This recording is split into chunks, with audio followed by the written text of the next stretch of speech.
Hello students, welcome to our online class. So, into the previous video, we have studied about the Himalayan regions, the northern plains, why it is densely populated, the Indian desert. Now, we are going to start the Peninsular Plateau. The Peninsular Plateau is a tableland. It is a tableland. How it is a tableland? Just you know that it is a plain area. When it rises up, then also at the upper side it is a plain. It rises up just like a hill, just like a mountain, and from the upper side it becomes a plain. So that's why it is known as table land. Or just like a table, you can say that it is above from the ground level. It is above from the ground level, but plain at the surface level.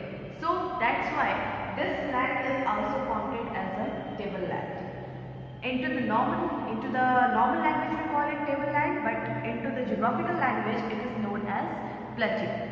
So it is considered that the Himalayas, which are considered as young mountains, the plateaus is said to be formed by the cooling of lava which erupted out of volcanoes millions of years ago. Millions of years ago, when the volcanoes got erupted, the lava came out, and when the lava came out, it becomes cooled down and forms the plateau region. As we know that India was attached into the African continent. When it gets separated from the African continent, means when the earthquake caused and India got separated from the African continent, then at that time, so many the plateaus have been already formed into the Indian continent. And when Indian subcontinent gets struck into the Asian continent, then our Himalayan mountains have formed. So, as we know that's why we can say that plateaus are the older than that of our greater Himalayas. Next, the plateaus has broad and shallow valleys and rounded hills. It has the rounded hills along with shallow valley. Hills are rounded, not pointed, and valleys are found into it. Hills are rounded from the upper side and valleys are found into it. Also, plateaus are just like this. It is above from the sea level, it is above from the ground, and from the upper side it may be rounded or it may be flat surface. So, our Deccan plateaus, it's divided into two parts, that is the Central Highland and the Deccan plateaus. That is Peninsular Plateau. Our Peninsular Plateau is divided into two parts, that is Central Highlands and Deccan Plateau. So, Central Highlands is found at the upper side of the plateaus, that is above the Narmada river. Into the northern side of the Narmada river, Central Highlands are found. Means into the Madhya Pradesh, into Maharashtra, into Orissa, into Chhattisgarh, the Central Highlands are found. These states are included into the Central Highlands. Next, into the Deccan Plateau. What type of ranges are found into the Central Highlands? That is the Malwa Plateau. The ranges just like Vindhya ranges and the Aravalli hills are basically found into the Central Highlands. Next, we are coming to the Deccan Plateau. The Deccan Plateau is triangular landmass. It is triangular in shape. You can see into the diagram that it is triangular in shape, and it is located at the southern part of the Narmada river.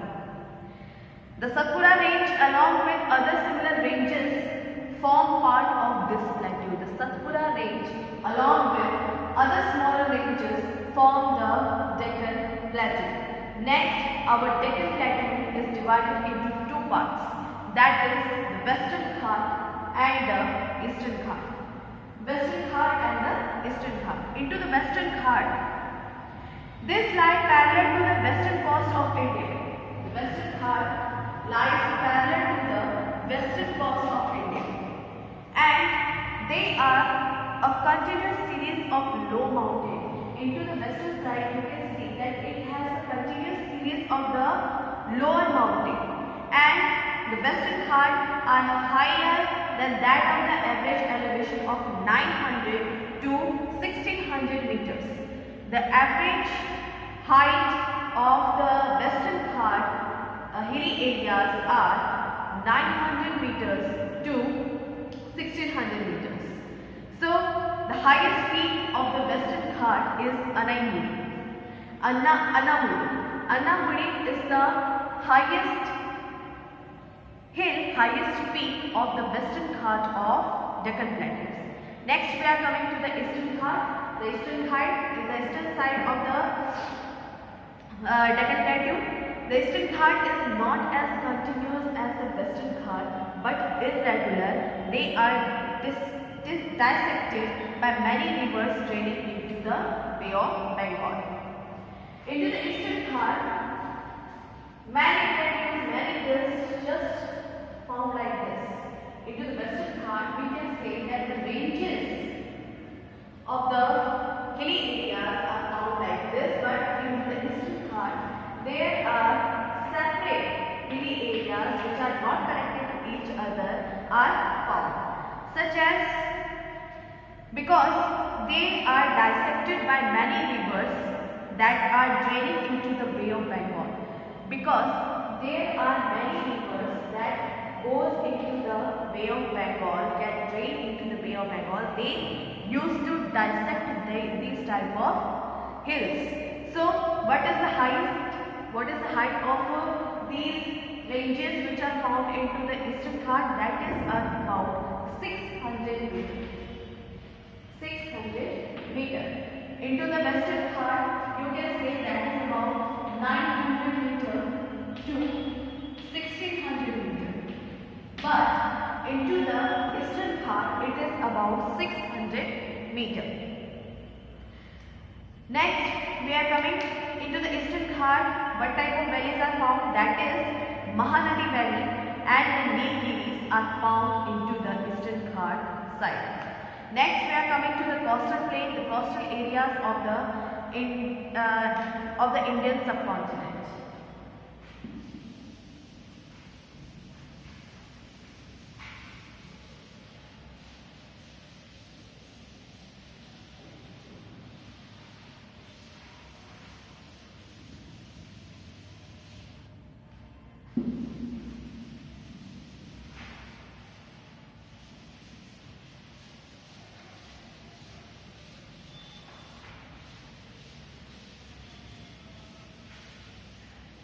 The coastal areas of the Indian subcontinent.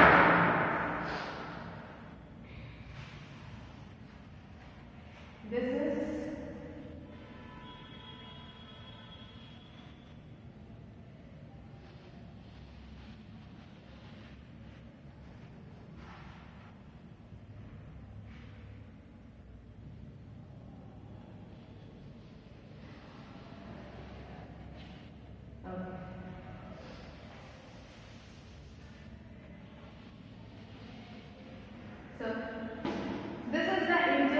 peninsular part of India. This is the peninsular part of India.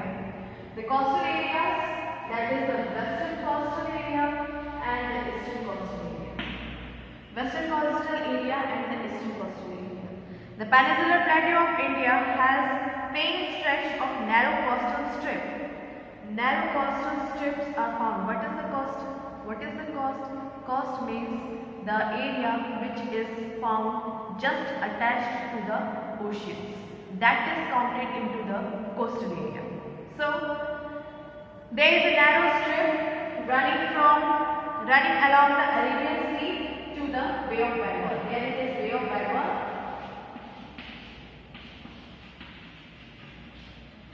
and here it is Arabian Sea.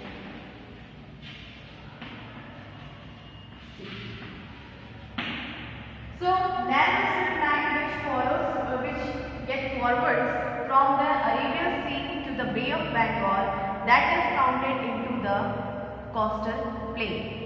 So the western coastal plain lies between the Western Ghat and the Arabian Sea. The western coastal plain lies between the Western Ghat and the Arabian Sea. Between these areas, the western coastal plain are found. That is between the Western Ghat and the Arabian Sea. So, the northern part of the coast is called the Konkan coast, or Mumbai or Goa coast. The northern part is known as Konkan coast. That is basically found into the Mumbai and Goa. Next, the southern part of the stretch is known as Malabar coast. Malabar coast.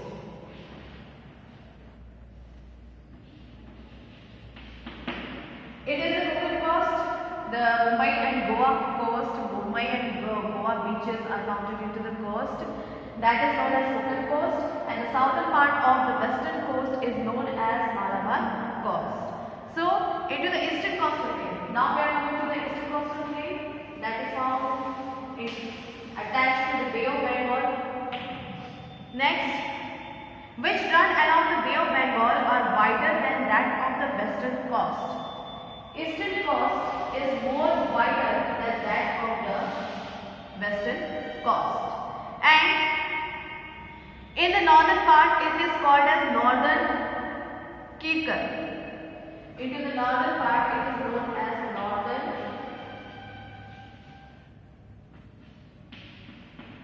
Kekar, while in the southern part it is known as Coromandel coast.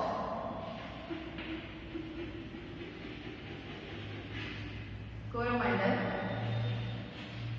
coast.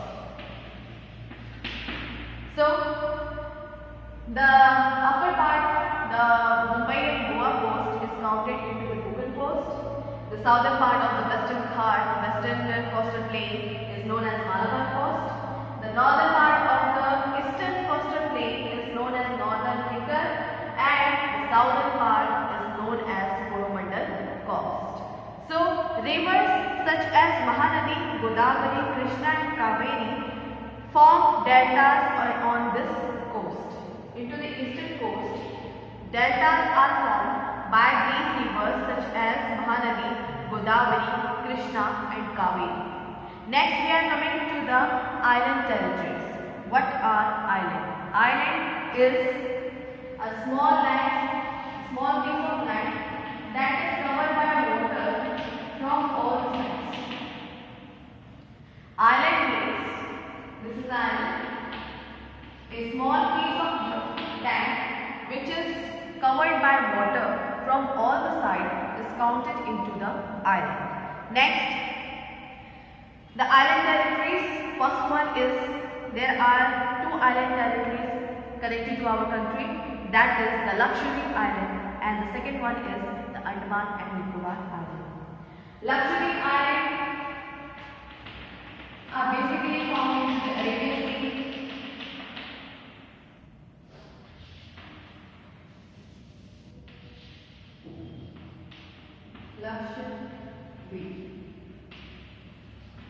Lakshadweep Island are basically found into the Arabian Sea, while Andaman and Nicobar Island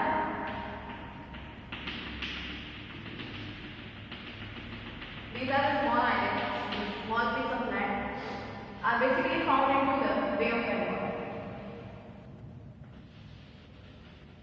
Andaman and Nicobar.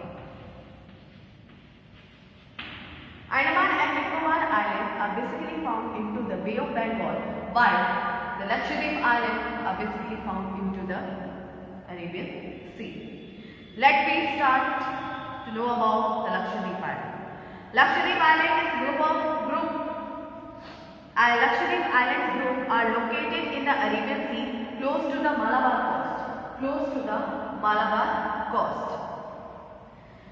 The group of islands is composed of small coral islands. Earlier they were known as Lakshadweep. Lakshadweep was earlier known as Lakshadweep.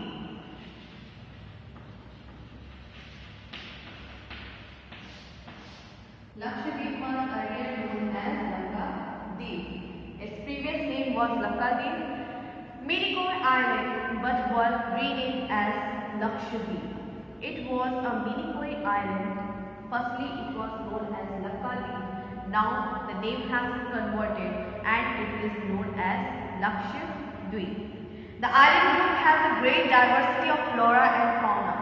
Most of the floral things means most of the plants and most of the faunas, animals are found into this area. So, what is Lakshadweep? Lakshadweep is a coral island. It is a coral island, collection of coral island, and it was named as Lakshadweep previously, and now it is converted into the Lakshadweep. Most of the diversities, most of the floras and faunas are found into the Lakshadweep island. Next, we are coming to the Andaman and Nicobar Island. The Andaman and Nicobar Island are a chain of islands located in the Bay of Bengal. Into the Bay of Bengal, a chain of the island is been found that is known as Andaman and Nicobar Island. They are bigger in size and are more numerous and scattered as compared to the Lakshadweep. Lakshadweep, the lands are connected to each other. They are not so much scattered, but into the Andaman and Nicobar Islands, we can say that lands are not too much connected to each other. They are spreaded, they are scattered. Next, the entire group of islands is divided into two broad categories. That is the Andaman into the north, the Andaman into the north, and the Nicobar into the south. So, the great diversity of flora and fauna in the group of island 2. Into this group of islands, the great diversity of flora and fauna, just as the Lakshadweep Island, into the Andaman and Nicobar, floras and faunas are also found. These islands lie close to the equator, experience equatorial climate, and have a thick forest cover on it. Next, we are coming to the political division of India. We have studied the highlands, we have studied the Himalayas, we have studied the northern plains, we have studied the Indian desert, peninsula, coastal plain, and the island territories. Into the island territories, into the coastal plain, we have already studied that there is Konkan coast that is found into the Mumbai and Goa. Second one is the Malabar coast, which is the southern part of the western coastal plain. Into the northern parts of the eastern coastal plain, that is the northern Konkan, and into the southern part, that is the Coromandel coast. So, we have studied about the island territories also. Now, we are going to know about the political division of India. India has been divided into the states along with the union territories. India, as you have seen, is a vast country, and for easy administration and control, people living in the country, it has been divided into many smaller territories known as states and union territory. As I have already mentioned that India, for controlling, to making the control over all over the India is divided into states and the union territories. The difference between the states and the union territories is that states have their own respective state government, while the union territories are directly under the control of the central government. Union territories such as Ladakh, Kashmir, Pondicherry, etc. These are directly under the control of the central government, while the states just as Punjab, Uttar Pradesh, Maharashtra, etc. These states have the state government which have their own government, that is known as the state government, and they are controlled by the state government, not directly by the central government. There are total 28 states and 9 union territories. These states were formed based on the local affinity of the language and commonality of culture in the region. A look at the map, you can see into the map that they have mixed type of topography within the state. They have different number of people living in them and have different cultures and festivals celebrated into all the states. All the states have the different culture and the different festivals. They all have their government in one of the city, which is called the capital city. Into the state government, there is a capital city which used to govern all the states by sitting over into that capital city. So this we have completed the chapter Our Country India. Into the next video we will start a new chapter that is related to the urban administration. Into the next video we will start the urban administration. Thank you so much everybody.